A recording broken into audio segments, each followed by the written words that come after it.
This podcast is not affiliated with any Grand Lodge, and the ridiculous antics and opinions of the hosts and guests are their own and should be dismissed immediately.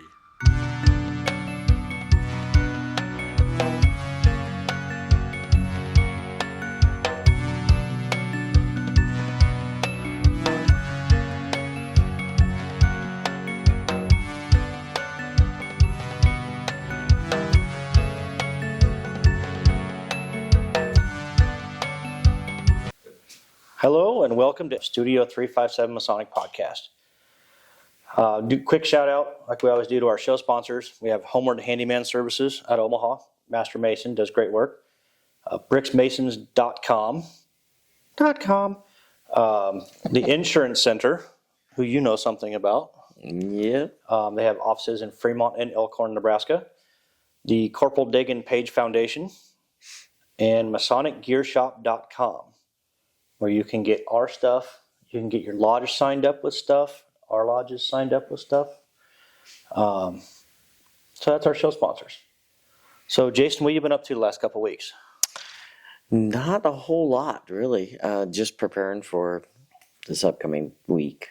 Thursday, working Wednesday. Just working. That's pretty much it. And this will be a little skewed because we're recording this on whatever day it is. 14th. March 14th. March. Yes. And we're not releasing until May 18th, 19th, somewhere in there. So what have you been up to, Jim? Just Masonically practicing ritual. Our lodge had a practice last week. Working with the Knights of St. Andrew. I did a couple gigs bartending for the first time in my life. Nice. So, no. So the drinks were strong? Drinks were probably a little strong, yes.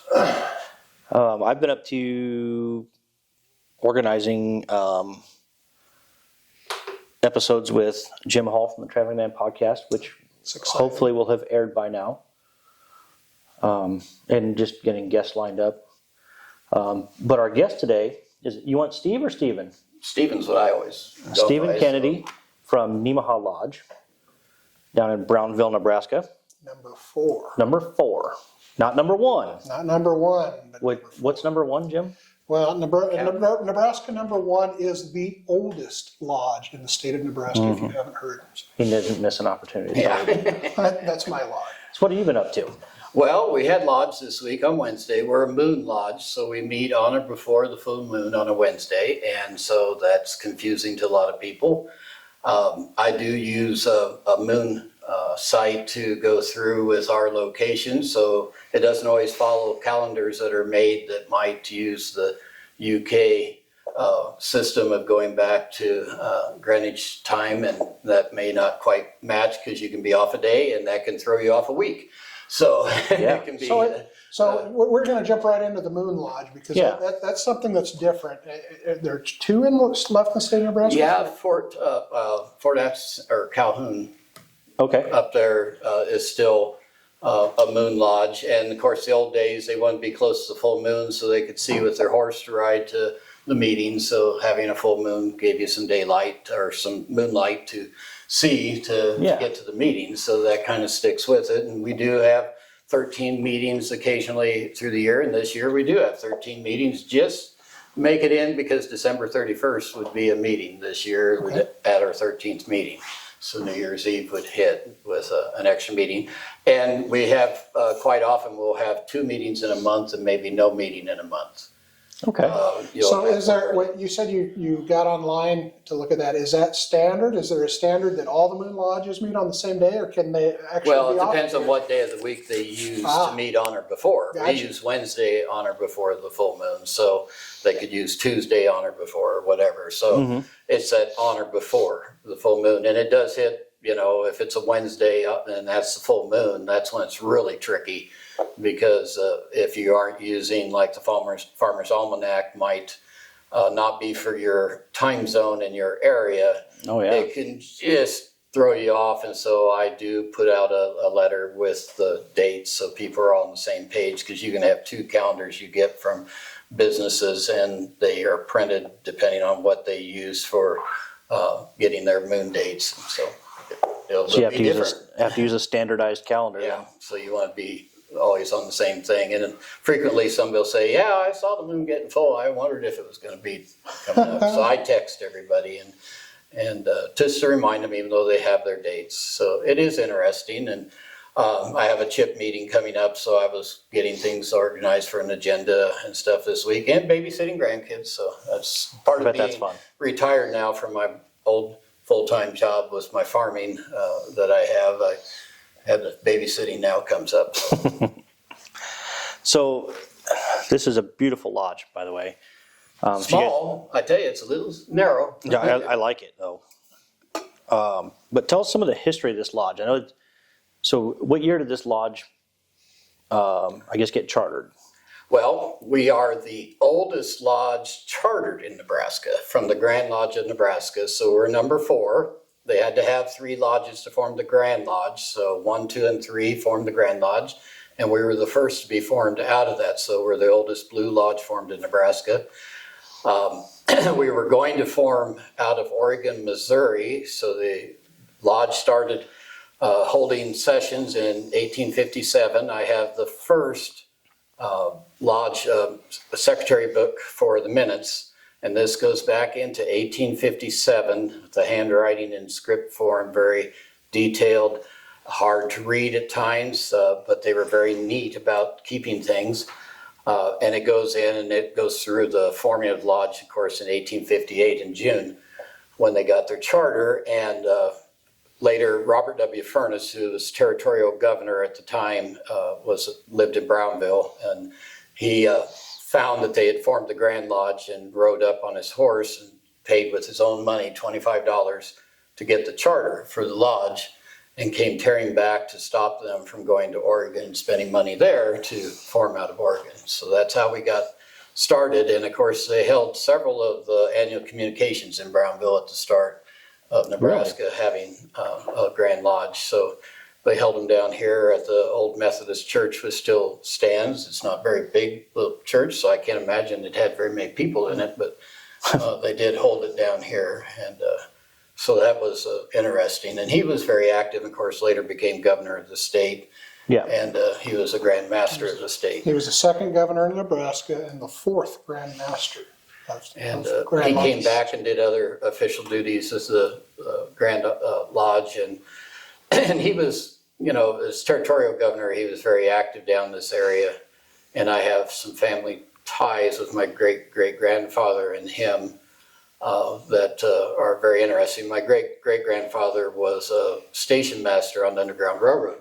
Oh, wow. And located outside of Brownville here. And he tried to get Furness to levy taxes to get militia, because raiders would come across the river and try to find runaway slaves and engage with landowners, and some people were getting killed from it. And so he, to no avail, he didn't get Furness. And later, when my great-great-grandfather applied to the lodge to become a member, he was told to withdraw his petition, and it's in the books here, and not proceed with becoming a Mason, because at that time, being a border town, there was pro and against slavery, and so it was just to clarify a little bit from historical context, we're talking about the John Brown era, the Kansas-Nebraska Act, whether this would be free or slave state. That's what we're talking about. And one black ball type thing, and he was quite well known. He became the justice of the peace of the county also at the time. And so it's really interesting in my history. My grandfather applied eventually to be a Mason, and he was elected. So then my great-grandfather became a Mason after my grandfather, because he was a little nervous about applying. So the order of my family becoming Masons, my grandfather actually became a Mason before my great-grandfather, because he was a little nervous if it's some carryover yet from my abolitionist great-great-grandfather. So you can see how they were still a little nervous all those years later. So my father was a Mason here. I'm a Mason. My sons are Masons here. That is an amazing family history. So your sons will be fifth generation? Yes. And I have 2 nephews that are Masons here. That's cool. Yeah, he's 4th generation Scottish Rite Mason. Let's see, is it my turn? No, I already it's went. mine. It's your turn. It's my turn. Well, we What- kind of covered it, but kind of not. Right. So, what is a Moon Lodge, and what benefits or challenges does it present? Well, the Moon Lodge was still, for the benefit of the people coming back in the old days to be able to get here and be able to see to get here. The other thing is that it does give the advantage of having maybe 13 meetings a year, so there's no locking down to just the 12 meetings. The other thing is that it has to us the tie back in history of the lodge. We could go and just start being the second Tuesday or something like that, and we lose that tie to our brethren of the past that had that. And we've talked about it, and every time we bring it up, they turn it down pretty quickly about wanting to change to something simpler. So it is kind of a rural farming type thing to be a Moon Lodge, and we're still in a rural area. So even though fewer members are engaged in farming, it still seems to follow that. So it is kind of fun. It really drives Grand Lodge crazy with our reports, especially with Grandview to have 2 meetings in a Oh, month. yeah. I hadn't thought of that. It doesn't like that at all. So, Perfect. I'm going to change my question up a little bit. I'm curious. This is my first opportunity to visit a rural lodge. Mine as well. So we're kind of used, and for background, I'm a newer Mason. I was raised in August. From that standpoint, I'm curious, what differences are there in a more rural setting than there would be? Obviously, the ritual would be the same, but what kind of differences would you see between a more rural lodge and maybe one that's in the city? Oh, I think our number of people to draw from within a 10-mile area is greatly reduced. So, we have members that, when you say they're 15 miles away, that doesn't sound far in Omaha either, or in Lincoln. 15 miles gets you out of the town. But between here and there, the number of households aren't that great once you get out in the country. So in town, you look at the number of people we have here in Brownville, there's 100 people. And some of those are transient people that own houses both here and maybe in Lincoln or Omaha. And so the town itself, but we have members of lodges that have joined us, come united with us from Nemaha or Auburn and Peru. And Peru being a college town, they have professors and stuff used to live there. They were a bigger lodge. It changed over time to where they're drive-in professors from other places. They've moved out. The town has changed. The nuclear power plant has changed their rules. Their people that work there can live further away across the river up in Nebraska City, so they don't have to live necessarily in the county within so many minutes anymore. And that rule changed, so that changed some of the people that we could dip from.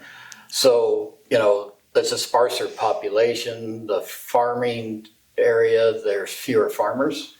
So that's condensed into a lot fewer farmers. And I hate to say it, but a lot of their hired help is a little bit different in personality and background, to say the least. And so, you run into that, and people and the families we have there involved in so much as it is. So it's a little harder to draw. As far as getting to a meeting, if you live 15 miles away, it's 15 minutes. In Omaha, you might drive 30 minutes to get to your lodge. At least, So it's simple enough to get here. That I don't see as a problem. Do you, I'm making an assumption because I'm not in a smaller town like this, but do you have more interaction outside of lodge? I'm assuming that your members you see all around, you kind of interact with all the time. I'd say if you go to a cafe for lunch or supper, you might see the same people. I mean, it's the community. Everybody knows everybody. So, Yeah, that would be different in the city because 15 miles I don't know half the people in that area. So. Yeah. Everybody knows everybody. I was on the school board for 16 years, and it's impossible not to know everybody by then. So Yeah. So this is usually a tougher question for some people, but if you could go and sit down with sit down for dinner with anybody, doesn't have to be a Mason, past or present, live or dead, who do you think it would be? Well, my obvious, I'd like to sit down with Paul and go through all of the things he went through back in ancient times. But that's kind of a hard one to bring up, because he went through from being antagonist to Christians to being the most faithful Christian of modern times, really, I would think, because of what he went through and his struggles before he was killed. But that's kind of stretching it to say that. Otherwise, in my community here, of all things, I really would like to see my great-great-grandfather. He came from Indiana across the country. He put his wife and youngest children on a riverboat. He brought his older children across to St. Joe, to where he'd built a cabin earlier. He got there, his cabin was gone, somebody else had taken the land. He went to St. Joe, where he'd set up his widowed sister with her family. She was running a boarding house, found out that his wife and children had all died from cholera when the riverboat had grounded out, and the water, they didn't have clean water. So he left his older children there and came up here and found Brownville, found a place to stake, went back and got his sister, her kids, his older kids, brought them all up here, homesteaded, and then built a second house for just him, remarried, lost several children to illness, 2 to eating matches. They weren't safety matches back then, poisonous phosphorus. Yeah. Had several children with his second wife. Moved within a few years to near where I live now. Underground Railroad was there. Fought diligently against slavery all the way. He was a Methodist minister when he started and came this way, a circuit rider. So you look at that, his father had 6 wives. The 6th one outlived him. It was a tough time.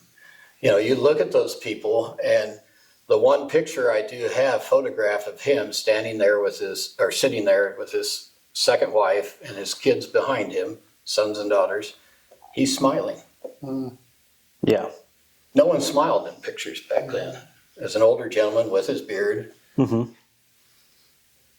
was. He was smiling through all that tough time. Yes. So I would like to talk to him. Yeah, that's great. And it kind of reminds me of what Sean Reed has said a couple of times. You know, we have people that have a hard time making it to lodge if it's raining outside. Right. But with all that adversity, they still made time to make sure that they could make it to lodge. I can't imagine dealing with that constant adversity. We used to carry an older man up in his wheelchair that he wanted to come. We'd go get him, put him in Dad's van, bring him here, and several members. We'd get below him back, up those 23 steps, and he came to lodge. And yeah, he wanted to be at lodge. So That's awesome. I think that got lost a little bit towards our generation, and certainly the younger generation now. That's, you know, do what you need to do to help your brothers. Lost a little bit, but we're working on getting it's coming back around. Right, kiddo? Yeah. I agree. That's a sign of brotherhood right there for sure. Yeah. Being able to. Yeah. Just dig down and do what you need to do, Right. because it's the right thing. that man used to be a school teacher in a country school, and one time he had 60-some students in that country school. Wow. Oh, wow. That's a large class for a rural school in Nebraska. He said he never had to cut wood or clean this. Oh, I bet. You could always find a student in trouble. child labor. All right. So, how long have you been a Mason, and what keeps you engaged? Let me see. In 3 years, I'll get my 50-year pin. Wow. Oh, nice. Amen. Congratulations. Yeah. So yeah, that'll tell you there, right there. And I've been active. My dad was active in masonry, and being on the farm, you know, we farmed together. So, you know, I learned the ritual with him out in the orchard pruning trees, and or something, doing anything around the farm, he was coaching me. So I went through fairly fast. Going to college at the start there, you had to be 19. So going right through and doing the work and getting proved up so I could come back. And anytime I was home from college, went through pretty fast. There's another farm kid that was my age. We were doing the same thing, and we would go through the degrees one night after the other, and he was 6 months older, so he kept going ahead of me. So he's a day ahead of me on the master's degree. He'll always be ahead of me. How are we doing on time? We're good? 8 minutes. If I understand correctly, you're the secretary of the lodge. Yeah, I got that handed to me, so I'll be that probably till death now. That's what I understand about secretaries. Tell me a little bit about that work, and is it something, I'm assuming you enjoy it, or you wouldn't do it. Well, yeah, it's a necessity to keep a lodge going, to have the secretary, and my dad was secretary by the time he took over for the previous secretary. And, it's kind of one of those things, whoever gets it stays with it. And when things were getting more electronic and he wasn't, I was kind of doing a lot of it for him. And he was doing the letters and the mailings, and I was doing the electronic part for him. And we kind of doubled up on it. And as he was getting more older and stuff and couldn't do some of the things, I was kind of doing it. But I'd get him to lodge until he passed away. And so he was secretary until then. And of course, they just put me right in after that because I was already kind of doing it. But So I think what kind of things do you do as secretary then? well, you, of course, get in touch with all the members and make sure you get them done for their dues. And that's probably the worst part about it, is making sure, and the ones that pay a little late, you have to send them another letter or call them and remind them. And that's probably the worst part about it, is reminding people about getting their dues in, because some are slow. And there's always 4 or 5 Right. that are your slow ones. And then the other part is, of course, contacting them for degree work, practice, making several phone calls. There's that round robin, text message is fine. I'm getting them better trained on it, to be able to send out a group text and say we have 2 or 3 dates, which works. When it was phone calls, it took you days. Oh, yeah. It seemed like, to get it done, but it's easier if I can get them trained to text. Getting the actual degree done, working to get somebody set up with a candidate. I do that a lot of times to make sure somebody's keeping track of the candidate. Getting in touch with Grand Lodge, making sure everything's keeps going with the information to Grand Lodge. On the website now, that's a big thing. And I do go to Grand Lodge all the time. I was always active there with Chip. I've been active up at the Grand Lodge office with things a lot, but also you go to annual communication as a secretary, and so I travel with that a lot. And I was an appointed member of a Grand Lodge officer for several years, I think 5 to 6 years in there, so different roles. But So how many members do you have in this lodge? 47. That's a good size. And what kind of demographic are we looking at? Fairly old. That's one of the worries when you look at the little pie charts that you can get off of Grandview. Our younger members, that I would say, the below 40 group is pretty slim. I'd say there's only 7 or 8 below 40. So, yeah. So how many degrees would you say you do in a year's time? Oh, 1 at the most. Yeah, we're slow. We've been taking in, our last member took 2 years. So yeah, it's half of 1 a year. Right? It took 2 years to get him in. He was, of course, young, had a full-time job and farming. He was doing both. So he has his own livestock business, and he sells meat right from the farm. So really, he's got now a second child. So those of you listening that may or may not know anything about farming, it's a full-time job in itself. Livestock makes it worse. Oh yeah, That's, I mean, you're 24/7. there is no option. You have to take care of your animals. You still have to have a full-time job.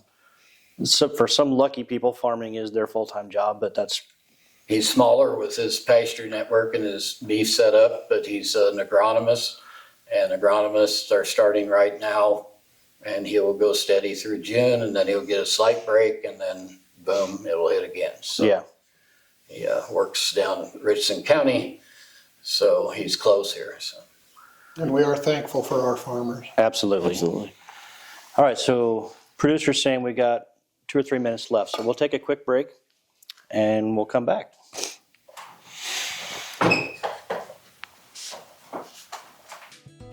At Homeward Handyman Services, we pride ourselves on being honest and giving every job the attention it deserves. Owned and operated by a master mason with 2 decades of expertise in home repair. We are bonded and insured, and we carry the highest standards when it comes to taking care of your home. Whether you need a faucet changed or a light remodel, we can take care of your home improvement needs. Call Michael at 402-915-0824 today for a free estimate.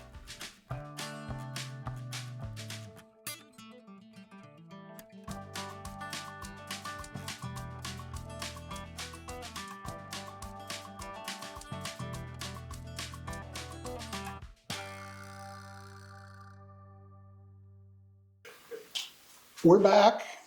We had an amazing conversation while you were watching those great messages from our sponsors.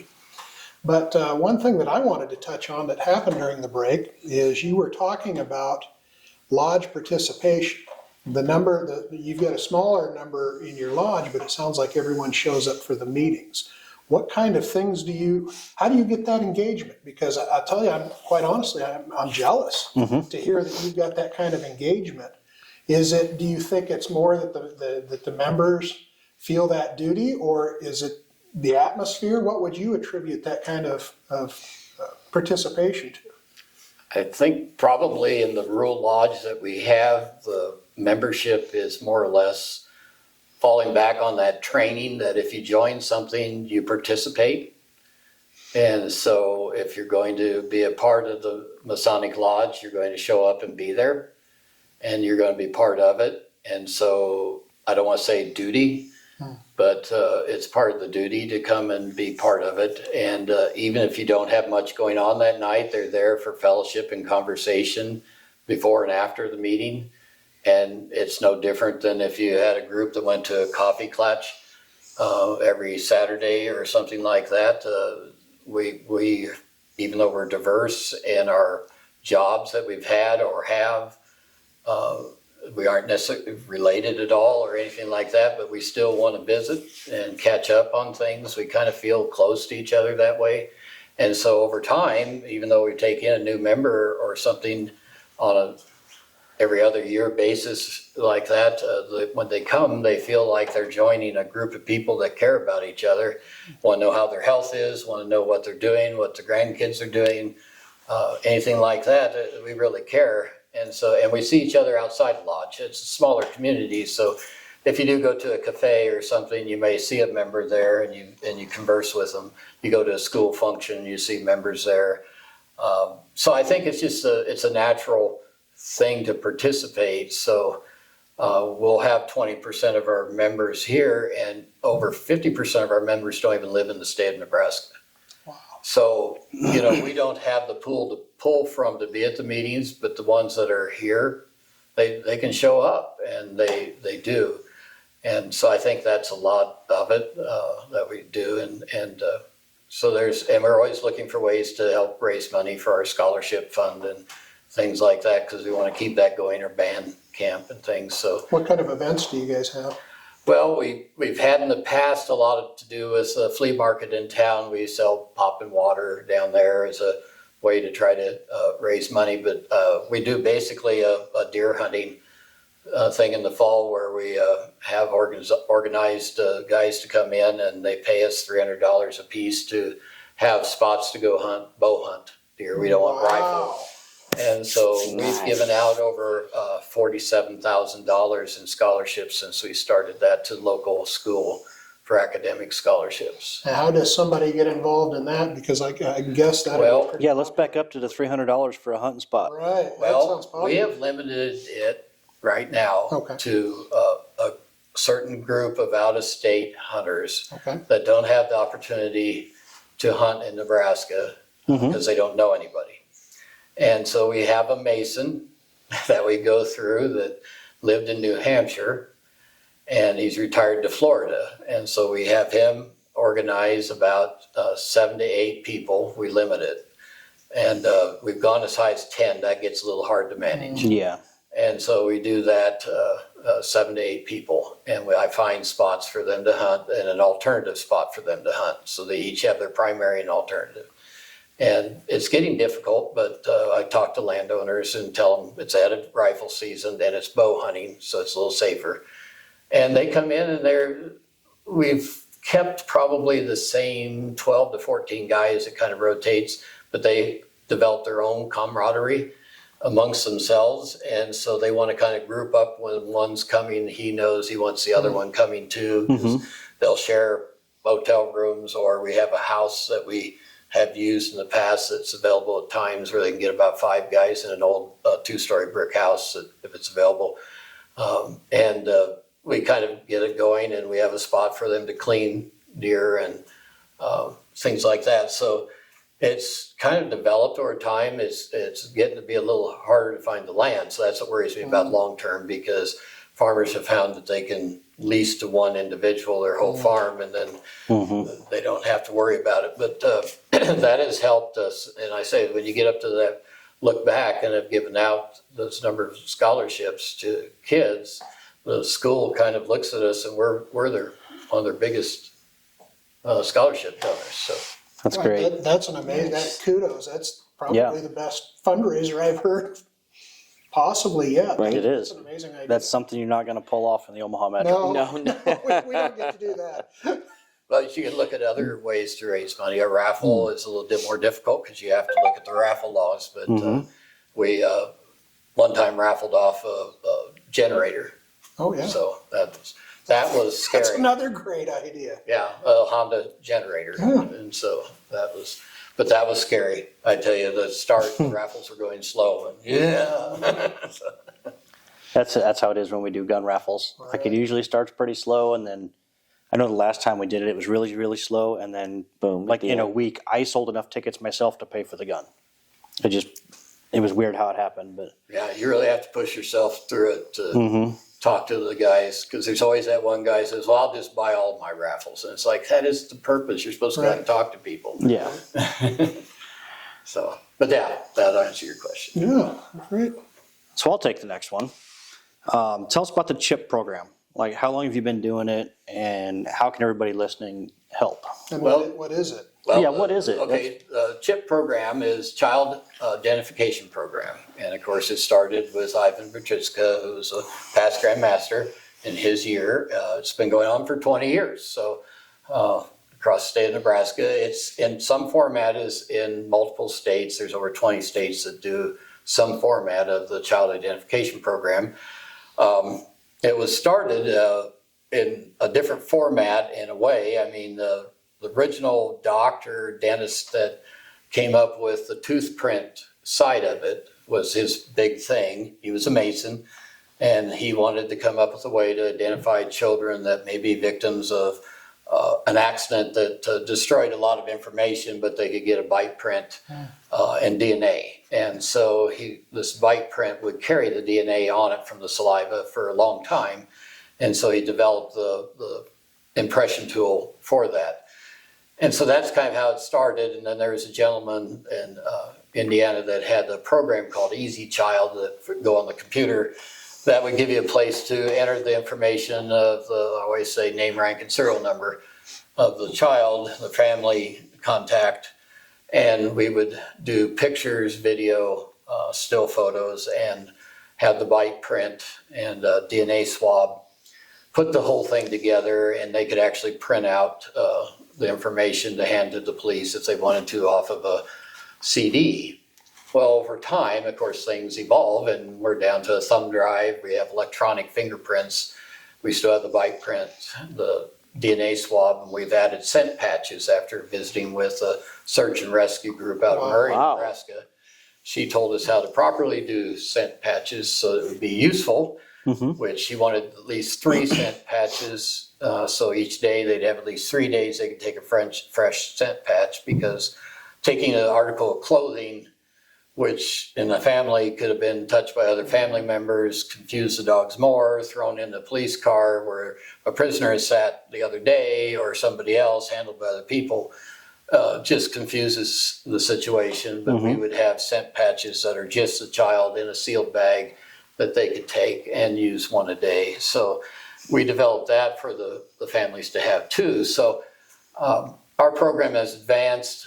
Recently, Missouri had really taken the program and made their own software, and not having to pay someone else for their program who insisted on using their laptops for several years, costing us much more. We decided to go to Missouri, who installs it on little pads. We get these Samsung little pads. We get a hard case, a Pelican case. We get 4 pads. We get a very nice fingerprinting unit. Does all the fingers at once. Does the other set of fingers. Does both thumbs. The system works much faster on that, and it's in a hard Pelican case. One case carries 4 units. It's really easier to go to the event that way. So we're advancing through that, and we're starting to update our system across the state. We've done over, over 46,000 kids in the state of Nebraska. Wonderful. Hopefully we haven't had to use it. We've had rumors that it's been used, but hopefully it doesn't ever have to be used.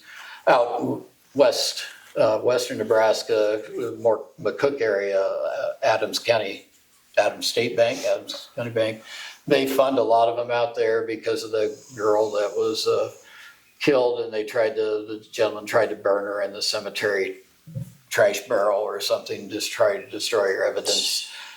Started them doing more out there, and McCook has their own they bought their own laptops and stuff to have, and so the bank was paying for it. Right now it's still $5 a kit. We asked the lodges to raise the funds for the kits.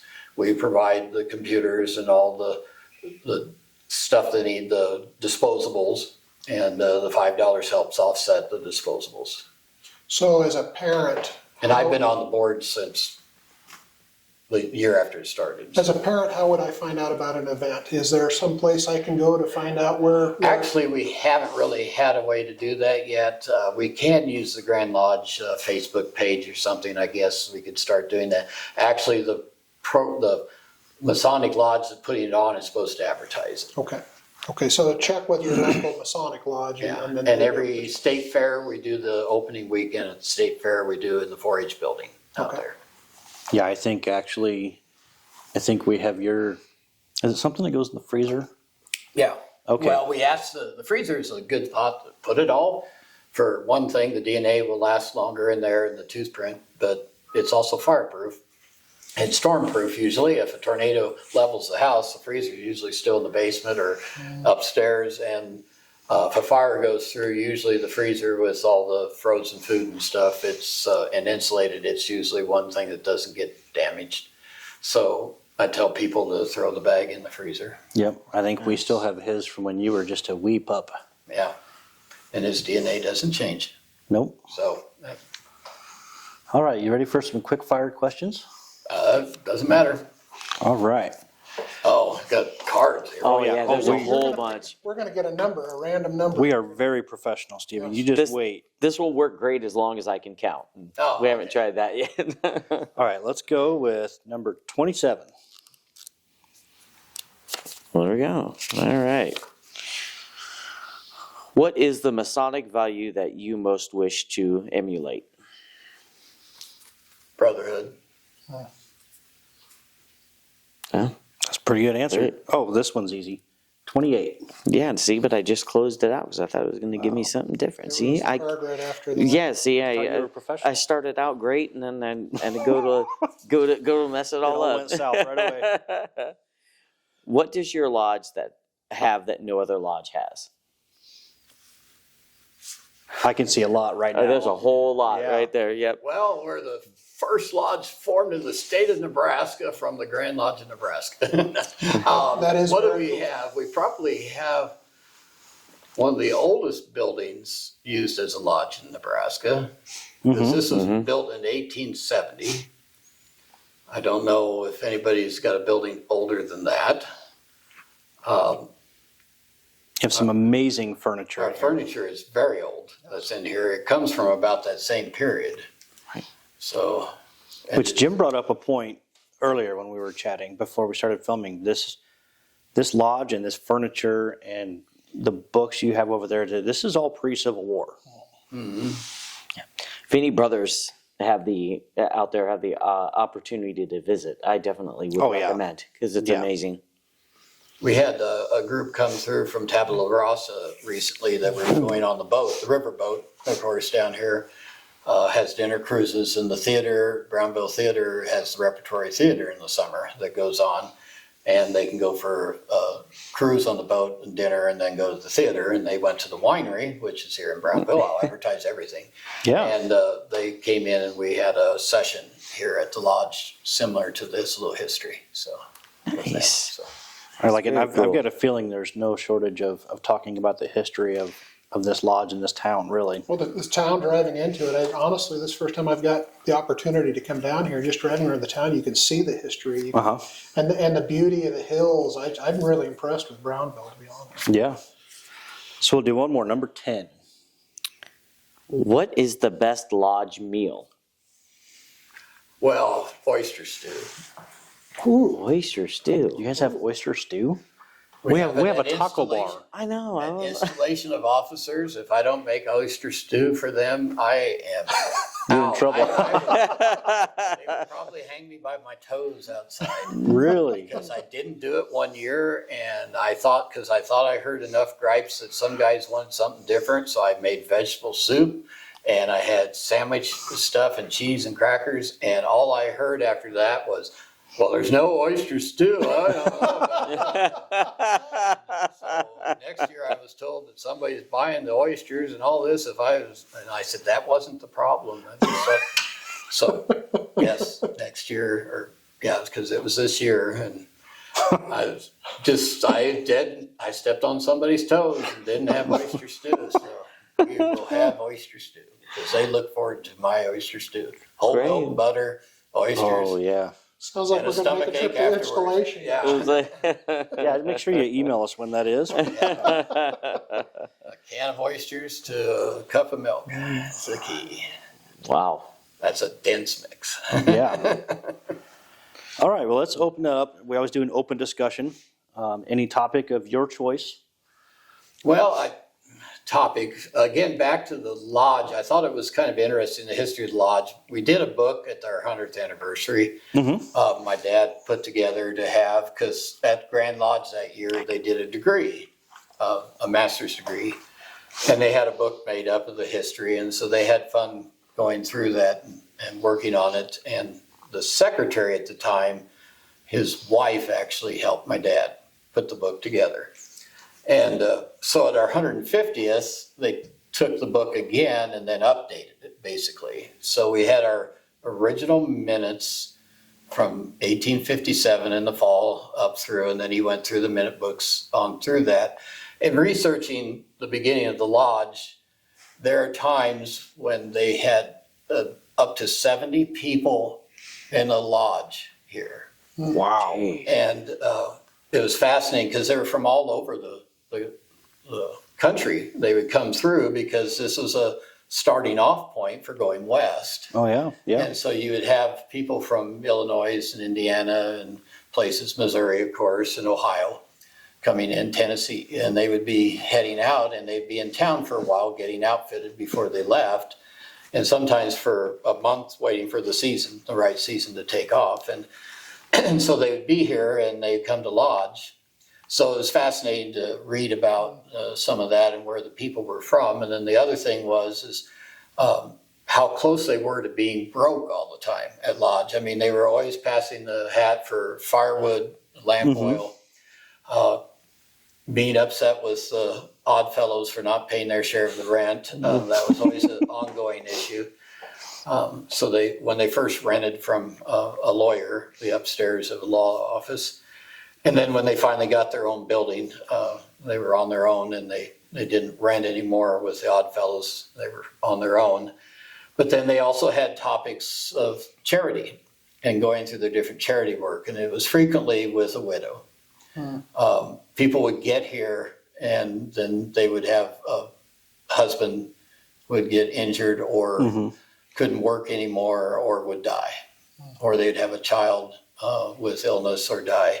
And so that was frequently in their lodge, their money was going to charity, sometimes even to a funeral to bury someone. So going through those minutes, their work was, a lot of it was charity at that time. So it was fascinating to go through the research on that. And so I look back at Brownville in those days when it was trying to build up, and there were thousands of people in this area and everything. And I have a book that Robert Furness printed in his print shop here.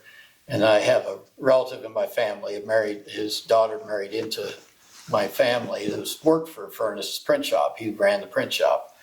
And it was from 1858, the booklet, and I still have it.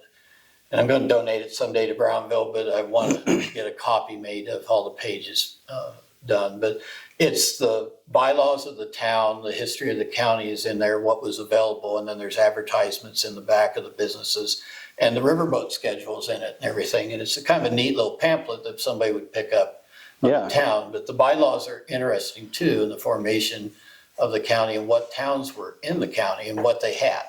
Like Peru had a blacksmith, but that was it, Really? at that time, 1858, and there were some towns that are gone in the county, and Auburn was hardly mentioned, and it became the county seat shortly after that. It wasn't many years, because Brownville did go belly up when the railroad didn't come through, and the bonds sold were worthless. And so there was all these things that happened later on, but that booklet's kind of fascinating. You couldn't sell rotten meat or you'd be fined so much. You couldn't cut your neighbor's tree. You couldn't shoot a gun on Sunday. You couldn't, things that were in their bylaws. They're just kind of interesting things are about the town. And it's interesting how often riverboats came through from Kansas City in their schedule in the back. So it was a very busy time already by 1858. Wow. That's just fascinating, the story of this time, because Brownville had barely opened up, and it was already busy. I mean, it didn't take long for things to start. How did the riverboats really get going? And you think in 1858 that you go up to David City was already, the northern port was getting busy too, because they had a lodge formed right after us. So that's clear in the northeast. So it's just really fascinating how this eastern seaboard opened up, and then the freight that went out. Missouri was building wagons and breeding mules and bringing them over here, and then poof, they'd go. And your mule trains would go out from here to Colorado, and then they'd come back with just the mules and leave the wagons because they could sell them. They needed the wagons out there, and they'd sell most of the mules and come back with just the mules they needed to ride. The mule skinners would come back on 2 mules and leave the rest out there. And they'd get fresh mules here because they're being bred and new wagons, and that's the way it went. And so I had a relative that went out there at 16 at the Civil War time that walked out with a young man named Dunbar. And there's a town, Dunbar, out here, and I always wondered if that wasn't part of his family. His family were missionaries. And they walked out there because Furness said he was too young to go in the Civil War, didn't think he should go there. And he had kept a diary from the time he left Ohio with his family. Similar issue. His mother had died on the river from cholera at Waverly, Missouri. The father went kind of bonkers after that and left his family in Lexington and wandered around until he found Brownville, got his sanity kind of back, got his family and homesteaded here.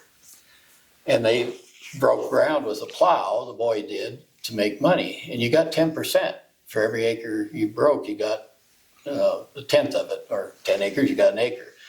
So that's how the dad was making money with his older son, was he ran behind oxen breaking sod.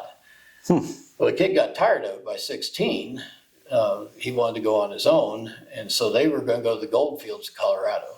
And they headed out with this Dunbar and got to Fort Kearny, And there's a group going out to Colorado, and they were going to get with them. And so and Fort Kearney was further east at that time. And so they got with them, and there was a Frenchman leading them out. Well, the second day out, the Indians came, and his description was they spoke with this tongue that he didn't understand, but the Frenchman knew it. And so he parlayed with them, and they ended up putting a blanket down, and some bacon and flour and stuff went in it, and eventually the Indians took it and left. Well, the next day, the Frenchman was gone too, and they realized they'd been taken. It was a setup. Oh. And so then they had no leader, but the Dunbar kid had been out there before, so he kind of started being their leader. So they got out to Colorado, and sorry, folks. And I didn't have that turned down. But he got out to Colorado, and he found out the gold mines were basically slave labor. You didn't really have mines for yourself, so he joined the Colorado Regulars. And he ended up being in the Army out there, and they went down to Mexico and actually fought the only Confederate battle out that way. Really? And he was in Shivington, was the second in command, was the one that figured out how to rout them. And so Governor Evans ended up placing Shivington in charge of the Army, and of course he became the what do you call it? I can't say his position. He kept all the records in the Army. It was his position. His name was Peter Schwartz. Huh. And he ended up staying in the Colorado Army. And so he has all this written in his diary. Well, he ended up in Shivington, and he ended up at the Sand Creek Massacre. Oh, wow. Oh. He has record of all that happened with the governor and trying to get the Indians to come to parlay out and solve the problem. Mm-hmm. And the governor told him to go and take care of the problem, whatever it took. And so he has it all down. And later, he was commissioned to go back to Congress about this massacre. He resigned his position and left and went to Arkansas. So I have all this information on that massacre. And this Schwartz married a cousin of the family. Oh, wow. This Elizabeth that came back was the widowed sister of my great-great-grandfather. Her daughter married this Schwartz. So when he came back to Nebraska. So it's a fascinating diary to read. His spelling was horrendous and his writing was... So the book that you said that had the 100th and you redid it 150th, do you still have copies of that? Yeah, I have the 150th here. Is it available for sale or no, copies? I don't. I'd have to try to find a way to reprint the 100th and stuff. But sure. I have a couple of copies of the 150th too. We printed it and did a kind of a binding, an easy binding. One of our members had a deal because he's an appraiser and an auctioneer to do the binding of it. But is any of the libraries, maybe the Masonic Library in Lincoln, have a copy? No, if I find an extra one, that would be something to do, is to take an extra one up there to that, because it would be kind of fun to keep something going on it. Yes. But it's just the history out of this little corner of Nebraska is just fascinating, because you have Mercer Lodge is formed, and Mercer was from this lodge, and Furnace from this lodge, and it's just kind of Charles Neihart, and you get into Poet Laureate and all that. It's kind of fascinating. And so the history I got into, and they're going to put a marker up on the highway out here for the Underground Railroad of my great-great-grandfather was a station master. So they're going to put it there because there's actual 2 spots that he had. So they're just going to put it on 136 and mention it, and not have people go down country roads and sure. try to get to it, because there's nothing left of where his house was. We live about a quarter mile from there. That is very cool family. Our house was built in 1856, so the original part of it that we live in. So Nice. All right, we'll take another quick break, and then we'll come back and we'll put a bow on this thing. Sounds good.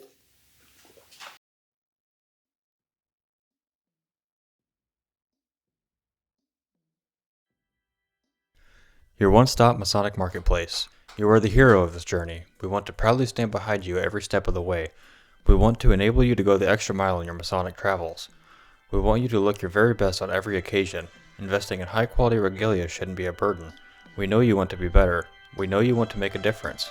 We don't think you should compromise. Be your best. Visit bricksmasons.com today.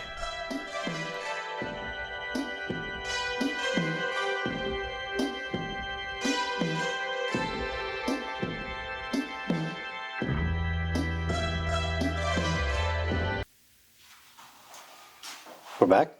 Yep. You didn't give me a thumbs up. There it is. Okay, and we're back. That's better than the figure he normally gives you. Yes. All right, so I do have a correction from when we opened the show.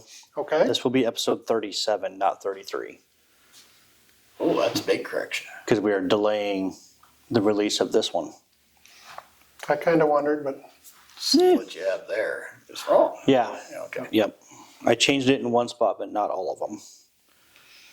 So, do we have any shout outs, Jim? well, I do want to give a shout out for the community of Brownville, and this will be coming out right before summer. So there should be plenty of things to do, tourist things.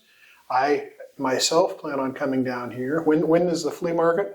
Memorial Weekend. Okay. Oh, so and it this should will be come coming out. This will come out the week before Memorial Day. Yep, absolutely. nice. Make sure that you're going to get the opportunity to come down and do that. You said there's river boats here too as well. Yep, the Bella Brownville's down here. They take out by summer they're going more often, so they have a schedule. Spirit of Brownville. Sorry, the Bell. They used to have two boats. The bigger one was the Bell. Spirit of Brownville, and they also have the river hotel down here that's on the river that you can get rooms and stay overnight on. So That sounds be great. right on the river. So And then I do also want to thank you for inviting us in. This is a beautiful lodge. I am so glad that you thank you. opened it up to us and gave us a little taste of the history. Thank you for that. Just seconding Jim, thanks for having us here. And anybody listening, watching, make sure you make it out here. It's a wonderful little town. Yeah. I think for once we've just all got the same shout out. I mean, you've been very accommodating for us to come in here and be invasive in your lodge and set up all the lights and camera and everything. But yeah, it's like Jim said, it's beautiful. If any of you get a chance to come down here and see this, I would take the chance. It's definitely worth seeing. I thought that back, we did a tour of Nebraska when Rick Meyer was Grand Master and got to see so many different lodges back then, and they all had something unique about it. Yeah. And so it was always kind of fascinating to go into each lodge. It didn't matter what part of the state you were in. Callaway was probably the most interesting lodge though to go Really? into, because You better write that down. Callaway has a hidden door for the stairway. Really? Oh, Oh, To know behind the senior warden's chair, you can open it up and there's a stairway. No kidding. nice. If you ever get out that way, before they tear the building down someday. So, wow. but yeah, shout out to everybody that came here today, representing their lodges, because everybody needs to think about, we all have something unique about our lodges, and no one thing works in any lodge to make it different or help it that works in another lodge, I should say. You can't say that, this, like we do the hunting to raise scholarships, doesn't necessarily work in another lodge. And so every time we come up with something, we just need to have that long list. Maybe there's 100 things out there and somebody says number 49 work. Maybe that'll work for me. Yes. Yeah. So I think someday we just need to develop that list. Yeah, that's a great idea. It is a good idea. All right. Well, I think the only event that I know of right now that will come out after this releases is the spring reunion at Scottish Rite, which will begin on Thursday, May 29th. Oh, but you're forgetting the most important part of that spring reunion. Is you guys will be in the 5th degree. Hopefully I am not. We have enough participation where you guys don't have to see my mug. I think we have a meeting on Monday. We'll get that changed. Yeah. Do you have any upcoming events in the last 2 weeks of May or early June? Well, other than the flea market, Old Man River Days at Peru in the first part of June. And I was trying to think, till the state fair was a chip event, because my other chip events are all in April and be done by the time this is on. So that's what I was going to look at here, because I put down, won't be until August for the state fair. So Okay. Yeah, definitely swing by if you're at the state fair, swing by the booth. get the stuff filled out and get that done. It's invaluable. It's like a fire extinguisher. You hope you never need it, but when you do, it's good to have. And if you're not in the state of Nebraska, make sure you check with your local Masonic Lodge and see what you can find out about that CHIP program. Yep. All right, with that, like, share, subscribe, follow Facebook, TikTok, YouTube, Spotify, Apple Podcasts, Did you iHeartRadio. mention TikTok? I didn't catch. Yeah, I got the TikTok in there. Very good. Amazon Music, Castbox, I don't know, there's a million of them. And growing daily. Not really. All right, well, I think with that, travel well, my brothers, because we did today, and I'm glad we did. So we will see you next time.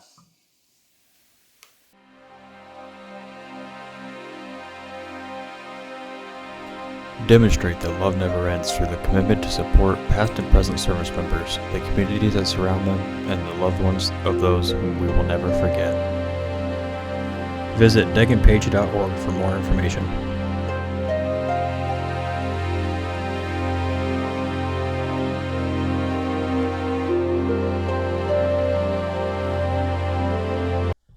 When it comes to something as important as insurance, it's imperative that you work with an agency who has an in-depth knowledge of multiple insurance products, companies, and guidelines, not just one.